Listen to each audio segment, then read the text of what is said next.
Hi guys, so we're going to continue on with chapter 8 of Stella Diaz. Has something to say again. Remember, she always starts her chapters with little stars. So, chapter 8 begins a week before Thanksgiving. Mom comes home from work in a great mood. Niños, want to go to Fantastic Time Machine? Our favorite restaurant is Fantastic Time Machine, but we usually only go for special occasions. Is this somebody's birthday? Asked Ned. No, just a good day at work. It can be our unbirthday party though if you want. Mom raises her eyebrows up and down, like. I jump and clap while Nick just shrugs his shoulders. Yes? Can I invite Jenny? I ask.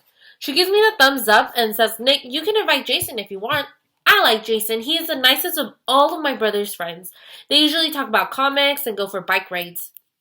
I hug Mom around the waist and ask, can Jenny sleep over too? Of course. I run to my room to call Jenny. It's going to be the best unbirthday ever. We leave to pick up Jenny and Jason on the way to Fantastic Time Machine and stop at Jenny's first. Her mom answers the door, dressed in a uniform. Jenny's mom is about to go to work in the night shift at a computer company. She also does beauty treatments in the salon during the day when she's not too tired. Miss Le is strong like my mom. She takes care of Jenny all by herself too. Hi Stella, says Jenny's mom. Hi Miss Le. I'm almost ready, I hear Jenny yelling from the other room. Jenny told me once that her parents first divorced, she had to share a bed with her mom. That when she was living in a much smaller apartment. Jenny never let me see that place. I think she was embarrassed. I've never met her dad either, and Jenny never talks about him. Jenny has met my dad though. He took us to sushi last year. Thanks to Jenny, I already knew how to use chopsticks. The sushi was tasty except for the wasabi, which I thought was avocado. I put the whole thing in my mouth while Dad was talking to the waitress. That was a bad idea. It turns out wasabi is not avocado at all and is very spicy. I had to drink a whole glass of water and ate a bowl of rice before my eyes stopped watering. Not to mention, I had a runny nose for the rest of the night. The sushi was also really expensive, more than Mom ever spends on dinner. I'm not really sure why. It looks like they didn't really have to cook it. Okay, ready, Jenny shouts, running to the front door. Jenny's mom speaks Vietnamese to Jenny, and Jenny disappears again. I can't understand anything they're saying to each other. I wonder if that's how it sounds when I speak Spanish with Mom in front of Jenny. Jenny reappears with a plate covered with foil. Here, egg rolls, says Miss Lake. I beam. I'm the only friend who gets egg rolls to take home from Jenny's mom. Thanks, Miss Le. They're always so delicious. She pats my shoulder. Bye, Stella. I happily carry the egg rolls as we walk back to the car. Now, Fantastic Time Machine looks like nothing from the outside, but it is amazing in the inside. There is red velvet everywhere with neon signs.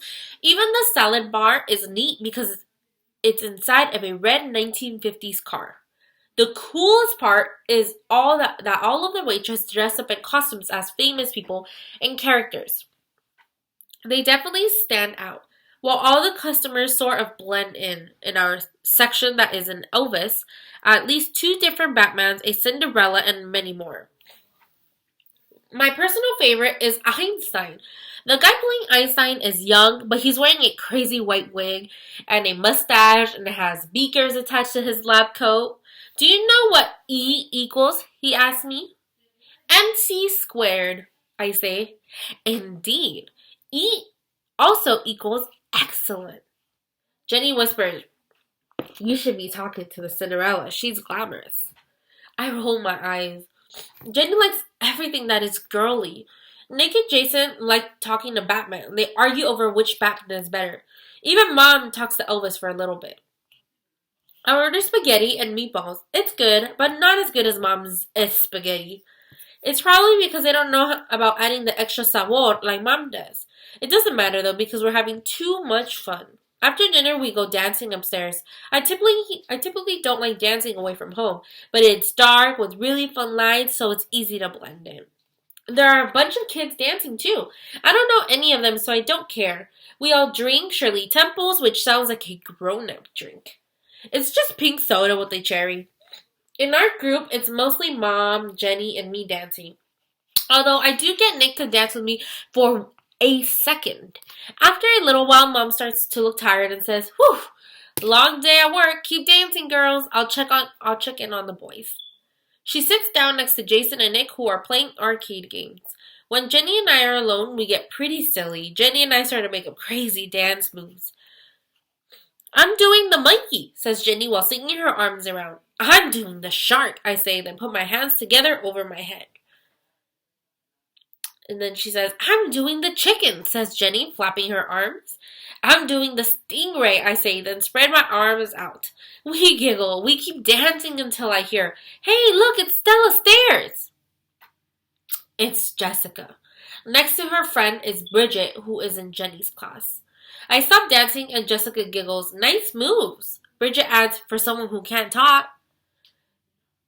I turn roja while Jenny pulls me away. "Come on, Stella, it's gotten super boring here." Jessica shouts, "Good thing you've got your translator." I'm slouching as Jenny and I leave the dance floor. I can still hear Jessica and Bridget laughing.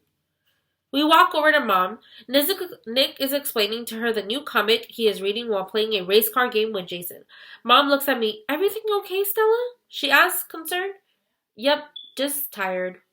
I pretend to yawn, stretching my arms way above my head. Sometimes I can be a pretty good actress. No problema. After Nick finishes the game, nos vamos. She grabs her car keys out of her purse. As we're leaving, Jenny whispers, "Why didn't you tell your mom?"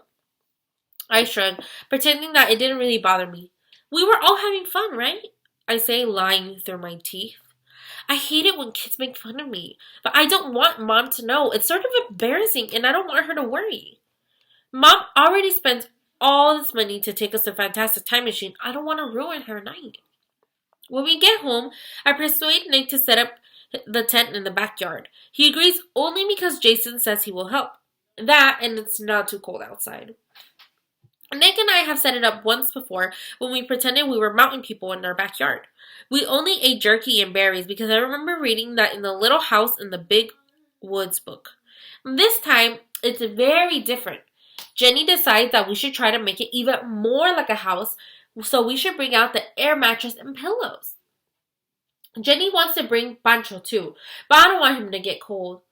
He's a tropical fish, after all. A tropical fish, so they have like very hot weather in like in a lot of the tropic areas. So that's why she says that he can't be outside. "This is much better than regular camping," she says.